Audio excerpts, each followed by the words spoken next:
যদি আপনি মনে করেন গরুর ফিট মুরগিরে খাওয়ান, মুরগির ফিট গরুরে খাওয়ান, ক্ষতি হবে কি হবে না? বাড়তি কতটুকু আছে, গোপন মানুষ কতটুকু করে, সেটাও আপনাদেরকে আমি বলবো আজকের ভিডিওতে ইনশাআল্লাহ। এরকম কিন্তু অ্যাভেলেবেল হয়, আপনারা দেখেন না, কোরবানির সময় গরু কিনে আছে, গরু মারা গেছে, কেন মারা যায়? আসসালামু আলাইকুম। আপনারা অনেকেই আমার কাছে একটা গুরুত্বপূর্ণ বিষয় জানতে চান, আর সেটা হলো ভাই, গরুকে ফিট খাওয়ানো আসলে কি ভালো নাকি খারাপ? এই বিষয়টা আজকে আপনাদেরকে বলার চেষ্টা করব, এবং আসলে আপনাদেরকে গোপন একটা বিষয় দেখানোর চেষ্টা করব। এই বিষয়টা যদি আপনাদেরকেও দেখাবে না, আমি আপনাদেরকে দেখানোর চেষ্টা করব আমরা আমাদের গরুকে, অর্থাৎ আমাদের ষাঁড় গরু এবং গাভী গরুকে কি কি খাবার দেই। আসেন প্রথমে আপনাদেরকে সেটা দেখাই। এইটা হচ্ছে আমাদের গরুর খাবারের ঘর, অর্থাৎ আমরা গরুকে যে দানাদার খাবারটা দেই সেই খাবারগুলো আমরা এইখানে রাখি, এবং এর পাশাপাশি আমরা কাঁচা ঘাস দিই, সেটা আপনাদেরকে দেখাইছি এর আগেও। আমরা আজকে আপনাদেরকে দেখাবো দানাদার খাদ্য আমরা কি কি দেই গরুকে, এবং এখানে ফিড কি পরিমাণে দেই, এবং কোন কোন ফিড আমরা দেই, এবং কোনটা ভালো কোনটা খারাপ সবই আপনাদেরকে বলবো। আসেন, এখানে যা দেখতে পাচ্ছেন এগুলা সব হচ্ছে গমের ভুসি। আমি যদি আপনাদেরকে দেখাই, এগুলা সব হচ্ছে গমের ভুসি, অর্থাৎ গমের চোকলা দিয়ে যেটা তৈরি করা হয় সেটা হচ্ছে এটা গমের ভুসি। এখানে 33 কেজি বস্তা আমাদের এখানে, আর এইটার মধ্যে আছে কুড়া, এটা হচ্ছে ধানের কুড়া আর কি, যেটাকে আমরা রাইস বার্ন বলেন আর কি, এটা হচ্ছে ধানের কুড়া। তো আমাদের এখানে কুড়াটা হচ্ছে আমাদের এলাকা থেকে বিভিন্ন লোক ধান মাংলে তারা এসে দিয়ে যায় আর কি। আর এখানে যে ভুসিগুলা আছে, ভুসিগুলা হচ্ছে আমরা কিনে আনি। আর এই পাশে হচ্ছে আমাদের ফিড আর কি। এখানে ফিড বলতে আমি আপনাদেরকে এখন একটা জিনিস বলি। এই ফিড আমরা, এটা হচ্ছে গরুরকে খাওয়াই মিল্ক প্লাস। পরিমাণে কতটুকু খাওয়াই এটা বলি।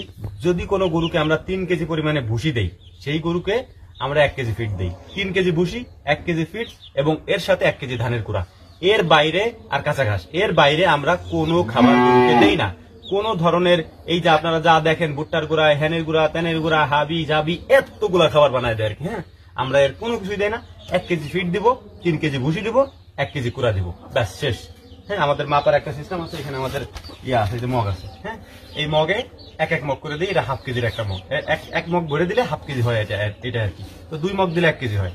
আর ফিডের ব্যাপারে আপনাদের যে কৌতূহলটা আছে সেটা বলে দিচ্ছি। ফিড এমন একটা জিনিস, এটার মধ্যে সবকিছু দেওয়া থাকে।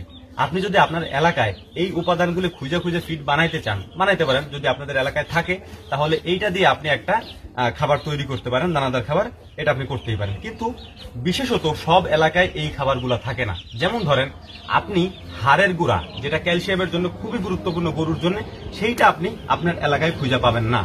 আমার এলাকায় অন্তত নাই, আপনার এলাকায় থাকতেও পারে। তারপরে মিনারেল, ভিটামিন, এরপরে হচ্ছে আপনার আয়োডিন, এই সমস্ত কিছু আপনি একসাথে মিক্সড করতে পারবেন না, বা আপনি খুঁজে পাবেন না। এই জন্য কোম্পানি করে কি, এই জিনিসগুলোকে ওরা একত্রিত করে একটা ফিড বানায়। এইটাই ভাই, এখানে আর বাড়তি তেমন কিছু নাই। বাড়তি কতটুকু আছে, গোপন মানুষ কতটুকু করে, সেটাও আপনাদেরকে আমি বলবো আজকের ভিডিওতে ইনশাআল্লাহ। তো এইটার মধ্যে সব ইনগ্রেডিয়েন্ট দেওয়া আছে, মানে সব উপাদানগুলো এটার মধ্যে দেওয়া আছে। আপনারা বস্তার মধ্যে দেখলে দেখবেন যে এর মধ্যে ভুসি কতটুকু দেওয়া আছে, রাইস বার্ন কতটুকু দেওয়া আছে, ভুট্টার গুঁড়া কতটুকু দেওয়া আছে, তারপরে আপনার হচ্ছে হাড়ের গুঁড়া কতটুকু দেওয়া আছে, ভিটামিন কতটুকু দেওয়া আছে, মিনারেল কতটুকু দেওয়া আছে, সমস্ত কিছু এখানে এই যে চার্ট দেওয়া আছে, এই চার্টের মধ্যে সবকিছু লেখা আছে। আর একটা জিনিস আপনাদেরকে বলি, ওরা আপনাদেরকে বেশি দেয়, ওদের লাভটা কি? ওদের তো লস, তাই না? এইটা একটা ব্যাপার। আপনি এই সবগুলো হয়তো একত্রিত করতে পারবেন না, তাই ওরা বানাই দেয় আর কি। এখন ক্ষতিটা কোথায় আছে এটা আপনাদেরকে বলি। অনেকে তো প্রশ্ন করেন যে ভাই, ফিট খাওয়াইলে তো ক্ষতি হয়, ক্ষতিটা কোথায় আছে আমি বলি। এখন ধরেন, আগে উদাহরণ দিয়ে নেই। এখন ধরেন আমি হচ্ছে মানুষ, এখন মানুষের ভাত তরকারি যদি আপনি গরুরে খাওয়ান, ক্ষতি হবে কি হবে না? অবশ্যই ক্ষতি হবে। যদি আপনি মনে করেন গরুর ফিট মুরগিরে খাওয়ান, মুরগির ফিট গরুরে খাওয়ান, ক্ষতি হবে কি হবে না? অবশ্যই ক্ষতি হবে। এখন এটা কেন হবে এটাও বলে দিচ্ছি। অনেকেই করে কি, এই যে এখানে আমাদের ধরেন এটা হচ্ছে আমরা ষাঁড় গরুকে খাই, আমরা ফিড খাই খুব অল্প পরিমাণে, কারণ আমাদের গরুগুলা ন্যাচারালি অনেক স্বাস্থ্যবান, আলহামদুলিল্লাহ, আমাদের অতটা খাওয়ানো লাগে না। এর কারণ হচ্ছে আমরা কাঁচা ঘাস নির্ভর। কাঁচা ঘাসের ভিতরে সব ধরনের ভিটামিন, প্রোটিন সবকিছু দেওয়া থাকে আর কি, অত কিছু লাগে না কাঁচা ঘাস খাওয়াইলে। আর কাঁচা ঘাস যারা না খাওয়ান তারা ফিড খাওয়ায়, আমি এটা জানি। আর খাওয়ানো ভালো, খারাপ কিছু না। হ্যাঁ, আমি এরকম খামারি দেখছি যারা ফিড নির্ভর, সম্পূর্ণটাই ফিড দেওয়া করে। আমাদের এখানে যে আপনি দেখতেই পাচ্ছেন, এই যে বস্তা আছে, এগুলো খালি, এইগুলাও খালি প্রাইজের। আর এই যে এক বস্তা আছে, আমাদের তো অনেকগুলা গরু, কিন্তু আমরা এই ফিডে এই কটাই। আর এই পাশে ভুসি আছে যথেষ্ট পরিমাণে, ভুসি খাওয়াই আমরা। এখন আপনাদেরকে বলি, এই অসৎ কাজটা যারা করেন, মুরগির ফিড গরুরে খাওয়ান, এই জিনিসটা কতটা খারাপ একটা কাজ, এটা আমি আপনাদেরকে বলে বুঝাইতে পারবো না। আল্লাহরে ভয় করেন, এই কাজটা কেউ করিয়েন না।